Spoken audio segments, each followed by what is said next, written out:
Dicen que hacía mucho frío una mañana de otoño del 1469 cuando Isabel y Fernando se casaron en secreto en Valladolid. Se casaron en secreto porque Isabel, hermanastra del rey de Castilla, Enrique IV, necesitaba su permiso para poder hacerlo y además eran primos, eran familia y necesitaban también el permiso del Papa para contraer matrimonio. Ya ven que la influencia de la Iglesia a lo largo del tiempo ha sido pequeña, ¿verdad? Pero sucedió que el rey de Castilla, Enrique IV, al que llamaban el impotente, aunque según fuentes de la época no parecía serlo, se dejaba ver mucho por burdeles, incluso tenía relaciones con los moros de su guardia personal, tuvo una hija, Juana, y él mismo reconoció que no era suya, que era del valido de la reina, de Beltrán de la Cueva, de ahí el apodo de Juana la Beltraneja. Esto hizo que inmediatamente Enrique IV nombrara sucesor al reino de Castilla a Isabel. Iba a cambiar mucho el mundo. No lo hizo de muy buena gana porque parece ser que Enrique IV prefería la unión de su hermanastra Isabel con el rey de Portugal. Aunque Isabel y Fernando se unieron en matrimonio, Aragón y Castilla nunca llegaron a ser uno mismo. Cada uno tenía sus leyes y sus costumbres y los reinos siguieron como tal durante mucho tiempo. El interés del rey de Aragón probablemente no era el amor de su hijo por Isabel. Sus conflictos con Francia hacían que esta boda le interesara mucho más que a Isabel de Castilla. Eso provocaría una política matrimonial encaminada a emparentar con todos los reinos europeos para así aislar a Francia. Igual no fue casualidad que Isabel y Fernando tuvieran 8 hijos. El primer hijo de Isabel y Fernando, el heredero de la corona, Juan, murió muy joven. Y la segunda, en la línea sucesoria, Isabel murió de sobreparto. Con lo cual la corona recayó en la tercera hija, Juana, casada con un tal Felipe el Hermoso. ¿Le suena? Así llegaron los Habsburgo o los Austrias a España. Lo cierto es que la política matrimonial de los reyes católicos tampoco tuvo mucho éxito. El mismo Fernando, una vez fallecida Isabel, se casó con una princesa francesa, Germana de Foix. Fíjense que prefirió aliarse con su secular enemigo antes que darle la corona al marido de Juana, a Felipe el Hermoso. A pesar de los reveses de su política matrimonial, Isabel y Fernando eran dos reyes cultos e inteligentes, que engrandecieron a España hasta llegar a convertirla en la máxima potencia del mundo. Por supuesto, para llegar hasta aquí, una guerra civil más de las tantas que hemos sufrido y lo seguiremos viendo a lo largo de estos capítulos en España, entre los partidarios de Isabel y de Juana la Beltraneja. Esta vez ganó Isabel. Recordamos que los dos reinos no llegaron a unirse nunca, con lo cual tenían perfectamente delimitadas sus funciones tanto Isabel como Fernando. Eso de tanto monta tanto Isabel como Fernando, fíjense, además es una alusión al famoso nudo gordiano que rompió Alejandro Magno, que dijo al hacerlo con la espada, da igual, tanto monta romper como deshacer. De ahí eligió Fernando esa frase, tanto monta, para su divisa. Con Aragón en la ruina y Castilla en parecidas circunstancias, los reyes se propusieron modernizar España, y vaya si lo consiguieron. Para ello lo primero que hicieron fue dejar claro que aquí quien ostentaba el poder era la corona. Centralizaron el poder, pusieron en puestos clave de la administración a profesionales liberales y se enfrentaron a la nobleza. España se modernizó.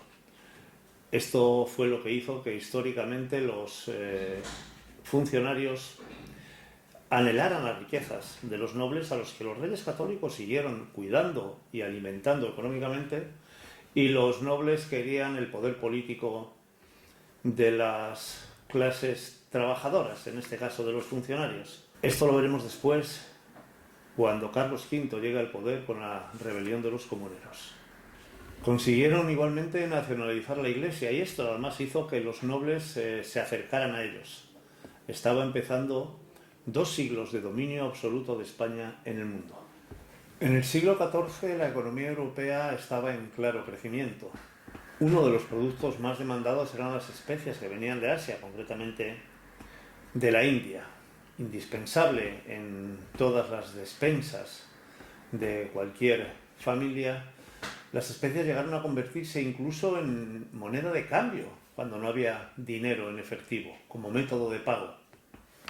Había que buscar nuevas rutas comerciales que nos aseguraran conseguir las especias y el oro, que también escaseaba, y los reyes católicos decidieron invertir algo de dinero en buscar una ruta alternativa que nos llevara hacia la India. Con los portugueses en una posición más avanzada que nosotros, los reyes católicos decidieron escuchar a un marino, un tal Cristóbal Colón, les suena, ¿verdad?, que proponía llegar hacia Oriente caminando hacia Occidente. La idea no parecía descabellada. Tras varias negativas y después de muchas negociaciones, y sobre todo gracias a la influencia de la reina, que parece que confió más en Cristóbal Colón, este embarcó con sus 3 carabelas hacia Occidente. Pretendía llegar a la India, pero se encontró un continente completamente desconocido. Cristóbal Colón no encontró nada de lo que buscaba, ni las especies, ni la India. Más bien, algunos habitantes autóctonos con taparrabos y algunos artículos como la patata y alguno más que después serían de gran utilidad. Pero todo lo que soñaba Colón no apareció. La primera expedición fue un fracaso absoluto. Pero Colón regresó a España y siguió insistiendo. Convenció, esta vez le costó menos conseguir tripulación, que tanto le había costado enrolar en la primera expedición, probablemente convenciéndoles con temas como que aquella tierra estaba llena de mujeres fáciles de conquistar. En esa lucha por conquistar nuevas tierras, España y Portugal decidieron repartirse el nuevo mundo conquistado y partieron por la mitad, en el meridiano 46. Brasil quedaba en territorio portugués. Como a pesar de que supuestamente íbamos a evangelizar, pero realmente se trataba a los indios como esclavos, en España hubo bastante confrontación al respecto. Pero al final se impuso la ley de la evangelización. España tenía moralmente la obligación de conquistar y evangelizar a aquellos pobres hombres que se habían encontrado en las nuevas tierras conquistadas. La entrada de las tropas españolas en América fue ciertamente devastadora, sobre todo debido a la gran cantidad de enfermedades que llevamos y que los habitantes de aquellas tierras no pudieron soportar. No estaban preparados ni tenían anticuerpos para poder responder a los contagios tremendos. 3 de cada 4 indígenas murieron por enfermedades como la viruela o el sarampión. Con la población indígena prácticamente exterminada, los colonos optaron por llevar negros de África, que ya los estaban utilizando en Europa. De ahí provienen los actuales habitantes del Caribe. Con las Antillas ya suficientemente explotadas, siguió la expansión y llegamos a Centroamérica para posteriormente pasar al sur. Hernán Cortés, ya fallecidos los reyes católicos en tiempos de Carlos V, conquistó México con 200 hombres aproximadamente, con lo cual la leyenda de la tiranía española se desmonta fácilmente. Los indígenas, que eran dominados por los aztecas, apoyaron a los invasores, a las tropas de Hernán Cortés, y conquistaron el imperio azteca. Pizarro y Almagro hicieron lo propio en el Perú, donde además se descubrieron no oro que esperaban los españoles, pero sí algunos yacimientos muy importantes de plata, como Potosí. La nueva tierra descubierta empezaba a ser rentable y España constituyó 2 virreinatos, el de Nueva España en México y el de Lima en Perú. Se constituyó una especie de ministerio en España, la Casa de Contratación en Sevilla, por la cual se regulaba todo el comercio con América. Fallecidos los reyes católicos, gobernaban los austrias en España y no invirtieron precisamente el dinero en crear riqueza en nuestro país. Más bien lo invirtieron en empresas europeas, con lo cual las arcas de Castilla tampoco mejoraron mucho. Además había que mantener las colonias americanas y defendernos de los ataques de los piratas, lo cual supuso también un alto coste para nuestro país. Todavía hoy hay un encendido debate sobre si fue positiva o no la conquista española de tierras americanas. Evidentemente el coste fue grande para los indígenas, pero España también contribuyó con la creación de universidades, con la aportación de nuestra lengua, hoy la segunda más hablada del mundo, a que los países de Centro y Sudamérica progresaran. Además, hay que entender la historia desde la mentalidad de los años en que se produjo. Siglos más tarde, los anglosajones hicieron lo mismo en América del Norte, pero ahí sí que hubo un exterminio real de los pieles rojas. Pero volvamos a la península ibérica. Iberos, celtas, romanos, judíos, godos, árabes. Esto era un conglomerado de pueblos que, unido a que un porcentaje muy bajo de la población controlaba el 90% de las tierras, mientras otro porcentaje un poco más alto tenía privilegios del Estado, para que al final la inmensa mayoría, el pueblo llano, fueran los pecheros, los que cargaban con los impuestos, hacía muy difícil, decíamos, que los reyes católicos pudieran conseguir esa uniformidad que pretendían para la península ibérica. Para ello tomaron una decisión evidentemente errónea, que fue la expulsión de los judíos de España. Se habían ido los judíos, pero quedaban los conversos, muchos de ellos que lo habían hecho al cristianismo sin ninguna convicción y que seguían practicando su religión a escondidas. Y Fernando el Católico activó un mecanismo que estaba en caída ya en toda Europa. Llegaba de nuevo a España para quedarse durante 5 siglos la Inquisición. La Inquisición, esa palabreja que nos recuerdan tanto los que quieren molestarnos, a los que hoy vivimos en España, también a veces nos echan en cara las corridas de toros, se instaló en la península ibérica. Hay mucha gente que ignora que la Inquisición estuvo repartida por una gran parte de los países de Europa y en muchos casos con mucha más dureza que en España. La Iglesia Católica, que tenía una grandísima influencia en nuestra tierra y en el resto de Europa, tenía al hereje como alguien a quien había que eliminar, al que discrepaba directamente. Para ello, creó una organización, la llamada Inquisición, que funcionaba de una forma muy simple. La acusación por medio de la autoridad era suficiente. En un principio eran los párrocos los encargados de denunciar a cualquier ciudadano, pero en aquel tiempo los obispos y los sacerdotes eran gente de muy bajo nivel cultural, con lo cual se creó una especie, una policía realmente, que se iba a encargar de denunciar a todos aquellos que atentaban contra el régimen. Como no podía ser de otra forma, en aquellos tiempos se le concedió el control de la Inquisición a la orden dominica fundada por Santo Domingo de Guzmán. Todo un santo, como pueden ver. Los reyes colaboraban con la Iglesia y como los clérigos tenían prohibido dar muerte a nadie, quien se encargaba de quemar a los herejes en la plaza pública era el gobernador civil. La Inquisición, que estaba extendida por toda Europa, volvió a España con más fuerza y controlada por la Iglesia. Lo cierto es que era una institución al servicio del poder real. Si otras inquisiciones, como decíamos antes, habían sido mucho más duras que la española, ¿por qué la nuestra adquirió tanta fama negativa a lo largo de la historia?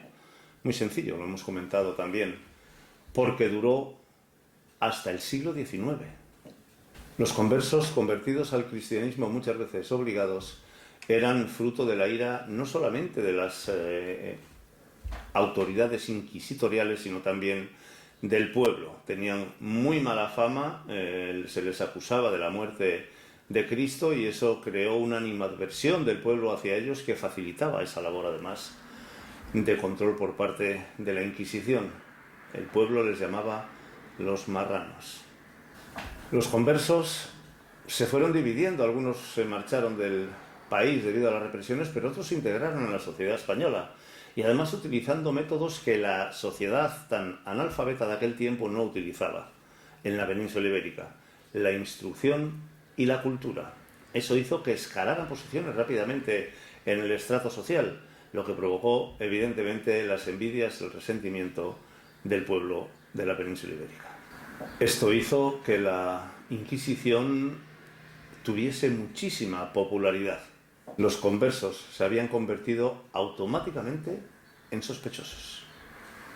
La Inquisición creó una estructura de funcionamiento que hacía que fuera prácticamente un ministerio, y además tenía repartidos por todos los rincones, y orgullosos de serlo, a los delatores. Fíjense si estarían orgullosos, que hasta grababan el escudo de la Inquisición en sus puertas, en sus casas, como motivo de orgullo. Al detenido se le encerraba en una celda sin absolutamente ningún derecho, excepto un papelito en el que podía escribir el nombre de las personas que creía que le habían perjudicado. ¿Qué suponía esto? Que revelaba secretos que la propia Inquisición desconocía. Por supuesto, si se negaba a declarar, se le sometía a tortura. Había, en función del delito, dos tipos de castigos: el de reconciliación, el castigo propiamente dicho, o el de relajación, la muerte. La primera forma de aplicar los castigos de muerte era la hoguera, pero se volvieron generosos y decidieron después que se estrangulaba primero al reo y luego se le quemaba. Al principio, con cierta frecuencia, se organizaban los llamados actos de fe, en los cuales las autoridades civiles y religiosas acompañaban desde la prisión al reo andando hasta la plaza pública donde era ejecutado. A veces se les permitía o se les daba a elegir entre convertirse y expurgar sus pecados o morir.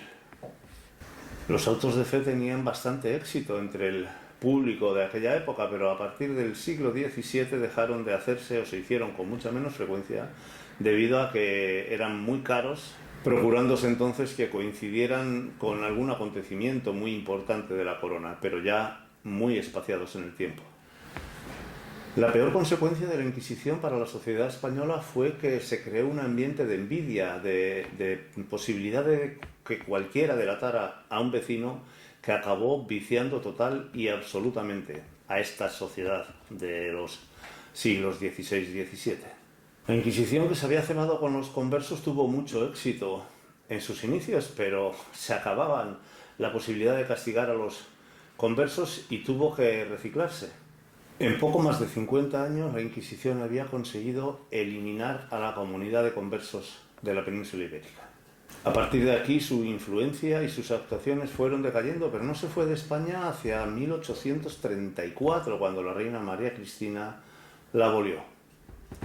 Pero volvamos un poquito atrás. Se acababa la época de los reyes católicos y, como hemos dicho anteriormente, la herencia estaba prevista para su hijo Juan, pero casado con Margarita de Borgoña, que parece ser que exprimía sexualmente al heredero a la corona de una forma que acabó con su vida, en la línea de sucesión llegó hasta Juana, la tercera de la saga.